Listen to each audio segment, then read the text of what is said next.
everyone, I'm Natalie Forte and we're here in the Queen City on the banks of the Ohio River. Cincinnati is one of the oldest Midwest towns, and when it comes to food, this city is known for much more than its famous chili.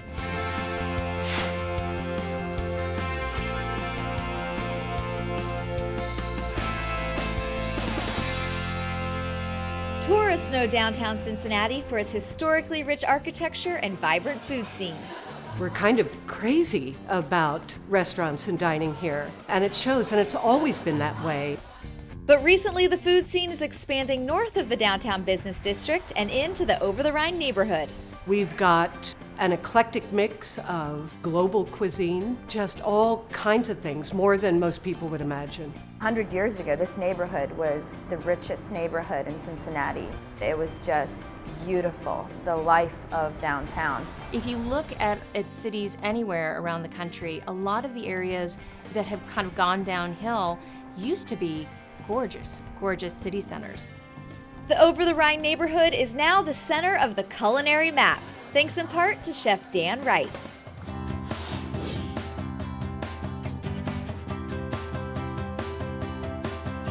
I think if you're going to open a restaurant and you really want to, you want to entertain people, and it's kind of an extension of your home. He's unapologetically sure of what he wants to do. I love that about him.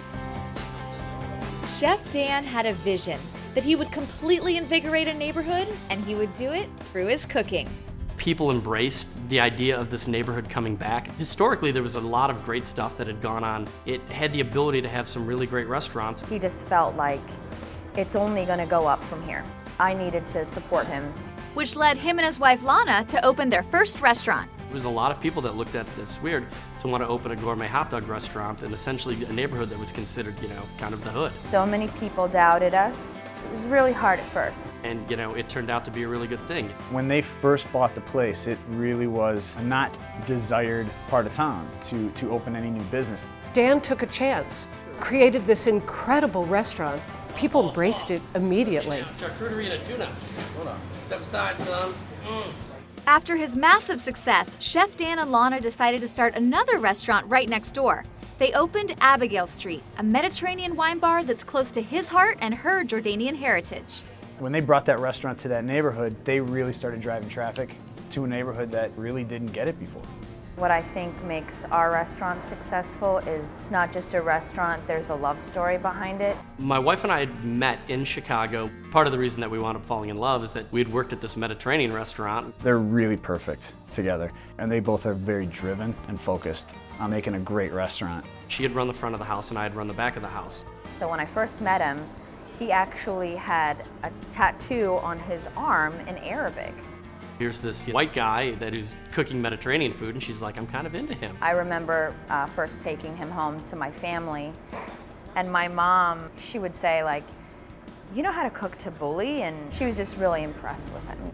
It didn't take long for the rest of the city to fall for Chef Dan and his Abigail Street menu.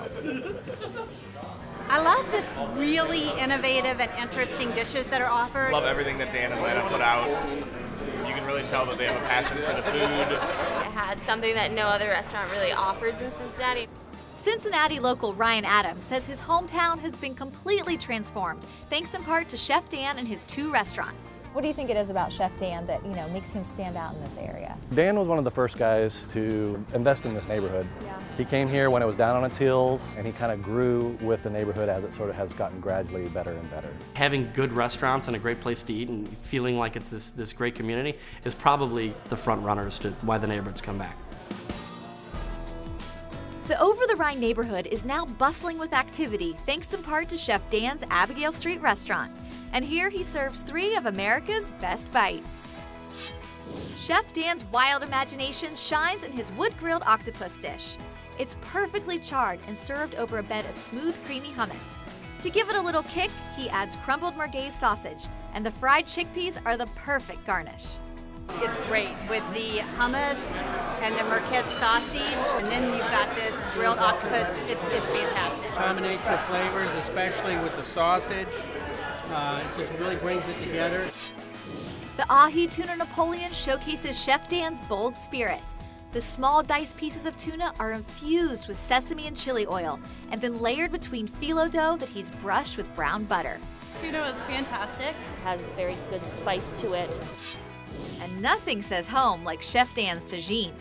The warmth of the squash combined with the hearty cauliflower oozes comfort. It has a hint of sweetness from the raisins and dates, but the Razo Hunut spice blend gives the dish its Mediterranean flavor. And to top it all off, it's served over a mound of fluffy couscous. So different. It's very good. The presentation is really cool. A little bit of spice, but really very mild, and the vegetables have a little bit of a crunch, so it's really nice. The dishes exemplify the spirit of Abigail Street, and that it's very much about family and community.